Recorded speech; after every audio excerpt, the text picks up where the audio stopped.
Good evening. The sheriff says no foul play. The dead man's family says cover-up. Tonight, how they're trying to prove it. Part 2 of our exclusive investigation, where they're continuing 360 exclusive investigation into the death of 28-year-old Alfred Wright.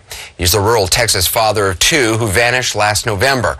His family found his body nearly 3 weeks later, 2 weeks after local authorities gave up searching. The local sheriff told them there was no sign of foul play. The family says that virtually nothing underlying that conclusion makes any sense. Not the cause of death, not the body's condition, not the official theory of how and why a man with everything to live for, stripped down to his boxers, wandered off and gave himself a lethal dose of drugs that his family says he has no history of using. As we reported last night, they say it adds up to a murder and a cover-up. Tonight, their evidence, but first a warning, some of the images in the report are graphic. Here's part 2 of Deborah Farrig's exclusive report. On the bramble-covered trail not far from Alfred Wright's body, volunteer searchers immediately noticed something out of the ordinary. And one thing that really stood out when we first found the body, we couldn't explain the dime. Why is there a silver dime laying on top of the ground? We couldn't figure that one out. It's unlikely the dime fell out of Alfred's pocket, since he was found wearing only black boxers, his shoes, and a single sock with his cell phone tucked inside. There'd been lots of rain and heavy winds, yet the shiny dime was spotted in plain view on the edge of a trail. That trail is off the cattle field, which Sabine County Sheriff's deputies had supposedly searched looking for Alfred in the days immediately following his disappearance. I mean, there's the open gate here, almost a straight path, and then his body was right through the gate, the fence here, down one of the only open trails in this woods. The presence of the dime seemed strange. Strange, that is, to everyone but Brenda Chastain. When I heard that a dime was found close to his body, that spooked me. The East Texas woman was in a relationship with Sabine County Sheriff Tom Maddox, the sheriff in charge of the search for Alfred Wright. She says she and the sheriff dated, not exclusively, for about 3 years. She broke it off not long ago, in part, she says, because weird things were happening. I have found a dime. Like in different places, like the bathroom sink, pull the covers back, the dime's there. The car where when your car door is shut, it's set in there somewhere. When you open it, it falls out. We asked her to show us. So that morning, you know definitely you had made the bed? Most definitely, yes. Okay, and what did you find? Well, after I'd gotten my shower and got ready for bed, what I normally do, I'll either throw the pillows in that chair, but what I do is like that number. And then when I pulled this back, there was a dime sitting, laying on the... Right in the middle of the bed? Right in the middle of the bed, on my side, yeah. On your side? Which is interesting, how they know which side I sleep on. How do they know I don't sleep on that side? Who knows I sleep on this side? Who knows my habits? And an old logging trail. Chastain says she has no idea who left the dimes. We found no evidence tying them to the sheriff. In the criminal world, dropping a dime means snitching on someone, and leaving a dime at a scene can be a warning to keep your mouth shut. Chastain lives in Rusk County, more than an hour from Sabine. She'd been complaining to her local police and sheriff deputies about suspicious behavior at what she calls a known meth house adjacent to her 63-acre property. Complained to the sheriff, anybody that would listen. People in Sabine County and surrounding towns say there are a lot of drugs, a lot of meth in these areas. Alfred Wright's official autopsy found 3 types of drugs in his system: meth, cocaine, and amphetamines. His left ear and his tongue were missing. The 28-year-old physical therapist and married father of 3 was on his way to treat his last patient of the day when his truck broke down at a liquor store. He was on his cell phone with his wife, waiting for his parents to pick him up when he disappeared, bolting into the deep East Texas woods, according to the store clerk, who was one of the last known people to see him alive. Despite finding his clothing on a nearby ranch, the sheriff had called off the search for the college grad after just 4 days, offering a theory but no evidence. You know what he told us? Oh, he just ran away. He was probably on drugs. And if someone is on meth, this is how they act. They get hot, they get out of their clothes. I'm looking at my husband and I'm saying, okay, why is he coming up with this? No one has said anything about any drugs or anything. We spoke to someone who knows a lot about the local drug culture, but who was too scared to speak to CNN on camera for fear of reprisals from Sabine County law enforcement. The person says everyone is talking about Alfred's death, and yet no one in the area remembers ever seeing Alfred buy or use drugs. His family also says they'd never seen him use drugs. A search of his truck may have provided immediate answers. However, the family says Sabine County Sheriff deputies did not search it, claiming it had been contaminated after his wife moved it away from the front of the store, as she'd been asked to do by one of the deputies. With so many unanswered questions, we went back for a second time to try to talk to the Sabine County Sheriff in person. There are so many unanswered questions. We just wanted to circle back around, sir. Have a great day. We just wanted to circle back around and give you the courtesy. Okay, thank you very much. As for the presence of the dime not far from Alfred Wright's body and his missing tongue, they may or may not be significant. But they add more questions to the dozens already out there.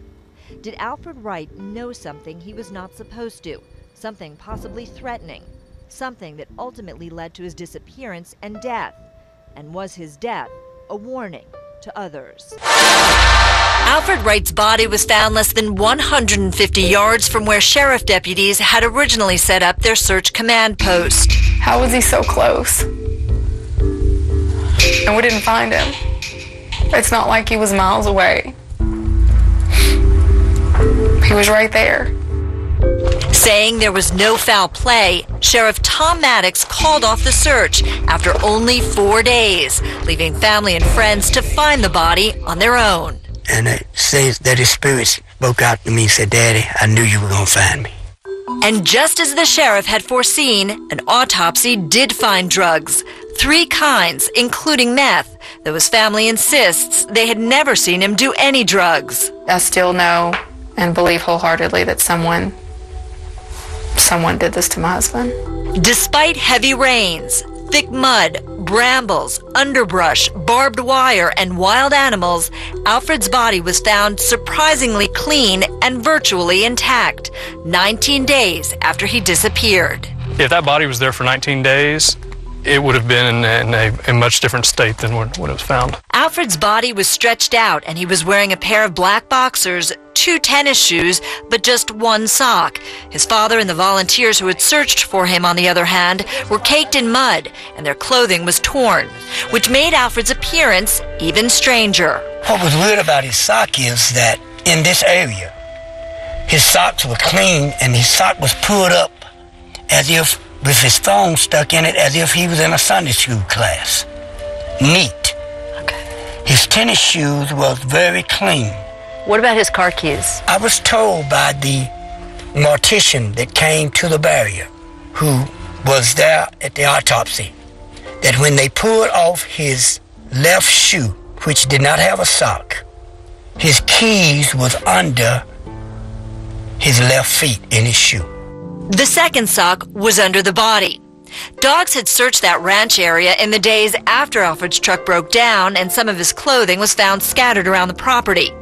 Then there was no sign of Alfred, leading the family to believe his body ended up here after the search. There's an open gate here, almost a straight path, and then his body was right through the gate, the fence here, down one of the only open trails in this woods. What doesn't make sense to you about what you were told by law enforcement?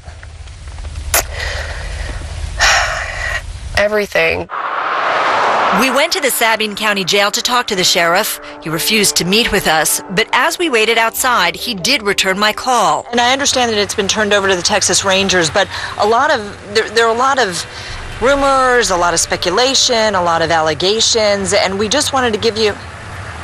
Before I could finish, Sheriff Maddox told us to call the Rangers and said he never comments on rumors and speculation. You stand behind your handling of the initial stages of the investigation, sir, and how it was done? The sheriff repeated that at his request, the investigation was turned over to the Texas Rangers. That was 1 month after Alfred's body was found. The sheriff had told the family there was no foul play. The Rangers, however, have since called Alfred's death questionable and have asked the FBI to assist. So what about the drugs and the autopsy performed by a local medical examiner and attended by a Texas Ranger who is also a close friend of the sheriff's? The autopsy determined that Alfred's death was accidental, caused by a drug overdose from a mix of cocaine, amphetamines, and meth. Yet astonishingly, that same autopsy concluded that Alfred Wright died 3 hours after his family found his partially decomposed body. The official autopsy found shallow puncture wounds on his left palm, left thigh, leg, and abdomen, but no evidence of severe trauma. And those missing teeth? The report concluded it was due to insect activity.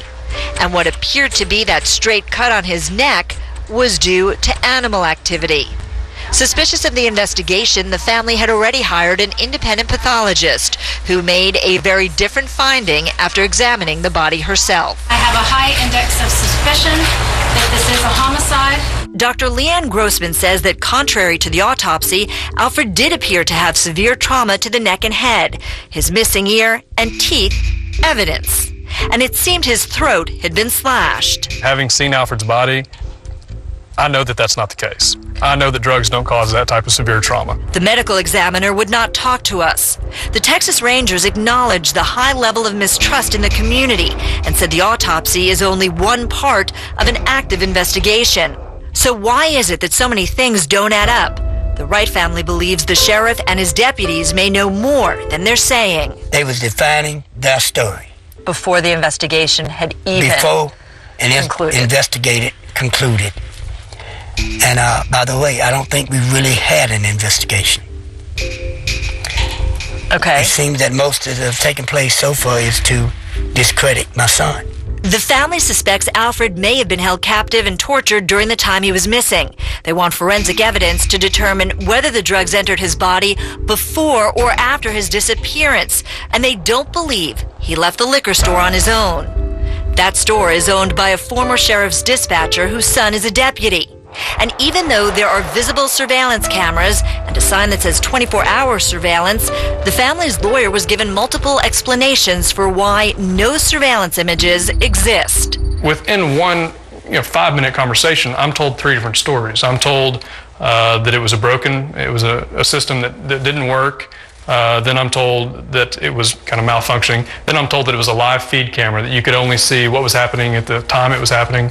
The third was that it was a VHS system and that there was no videotape in place at the time. More than 2 months after Alfred Wright disappeared, his truck had not yet been searched, and no one from the family had been formally interviewed. After his death, wife Lauren went through bank records and found 3 charges her husband made at local hotels when she and the children were away the month before he died. Texas Rangers are pulling video from one of the hotels to see who Alfred was with. The family says it wants answers no matter how painful those answers may be, and it has been holding vigils to keep Alfred's memory alive. For now, Lauren Wright and her 2 young sons are coping the best they can. My 4-year-old asks a lot of questions. He doesn't understand why his dad doesn't come home. And my 2-year-old asks for him all the time. What are you telling them? Well, we told my 4-year-old that the angels came to pick Daddy up from work one day and that he needed him. He needed him back. So many questions unanswered. Deborah Farrick joins us now. All right, so as you reported, the Texas Rangers, they've taken over this investigation. The FBI is getting involved. Is there any sense of a timetable? Do we know where they are in the investigation? Well, Anderson, what we do know is they still have not searched that truck. They still have not interviewed any members of the family, not officially. And remember, several of the family members, the wife and his parents, they were eyewitnesses to what was going on the evening that he disappeared and then all through the search. So they've not reached out to them as of yet, Anderson. I don't understand how, they had a search they had with dogs that went on for several days. If his body was there during the search, just a short distance from the command center, that seems hard to imagine, and the condition of the body, as you said, didn't, according to witnesses you talked to, it didn't sound like that was a body that had been left out in the woods for more than 2 weeks. Well, that's exactly right, and that's why the family wants to know exactly when those drugs actually entered his system, whether in fact it was during the 3 weeks that he had simply disappeared, that he vanished, because they don't believe that that's where he ended up, certainly not in the days immediately after he disappeared. Also, the Texas Rangers did reach out to us this evening, and they tell us that, in fact, that cut to the neck, they say was made by the medical examiners. Now, I spoke to the lawyer for the family. The pathologist says, no, that is not clear from the autopsy. What's more, she has not been able to view the original autopsy photos. Those have been denied to her pending this investigation. What about Alfred and his past? I mean, first of all, those hotel reservations while the family was away, that certainly raises some questions about maybe there was other things the family didn't know about. You've also learned he was fighting embezzlement charges. Well, that's exactly right. And apparently what had happened is about 3 years ago, he was working as a bank teller, putting himself through school. $1,000 was stolen from an ATM. The prosecutors tried to cut a deal, saying that they would pardon him. All he had to do was plead guilty. He wanted to fight it. He said he wasn't guilty, and so therefore he was not going to accept any deal whatsoever, certainly not one predicated on any kind of guilt. Interesting. All right. Again, a lot of questions remain unanswered. Deb Farrick will continue to look into it. Thanks.